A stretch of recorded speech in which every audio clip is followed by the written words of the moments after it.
right around the time of like junior year in high school, everybody starts bombarding you with the what are you going to do when you grow up questions. Everybody was asking me. Finally, my uncle asked me, and I copped an attitude, and I was like, I don't know. Stop asking me. And he's like, no, like, let's think about this for a second. He's like, what don't you want to do? And I had never been asked that before, and I was like, what don't I want to do? He's like, yeah. I was like, well, I guess I don't want to be a doctor, and I don't really want to be a lawyer. And like, I went down a couple things, and he's like, okay, well, scrap this for a second. He's like, what do you like? It's like, what do you mean, what do I like? And he's like, no, what do you like? It's not a very difficult question. I was like, well, I like sports, you know, watching, playing. I like people. I like hearing stories and telling them and all of that. And he's like, oh, that sounds sort of like the communication field. He said, well, think about it. You want to like what you do every day. So put what you like and think about what your dream job might be. Doesn't matter if you think you can do it. Doesn't matter if you don't. If you want to be the president, be the president. But, you know, what do you want to do? And I thought about it, and I was like, well, I suppose I want to be a sports reporter. It's like, well, there you go.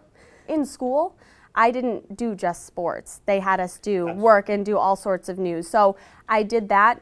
Actually, come election day, I'm working on the election. It's all hands on deck at that point. Yeah.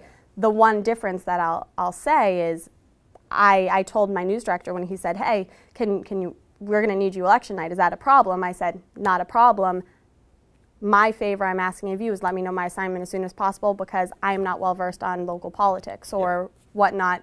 It's my job to make sure I know everything about local sports and, you know, at the national scene or whatever. So I'm all hands on deck with sports, but I don't have the same knowledge base, and I would rather not go out on the field not confident or, you know, make Fox look bad by asking a question that I should already know.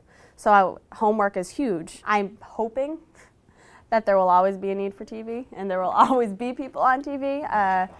Yeah. So, but I think that the digital world is huge, and I think that there will be a lot of multi-platforms going on. You know, you were saying, can you write? Yeah, you're gonna have to write web stories. You're gonna have to, you know, post video to the web, and I think that that's only going to explode.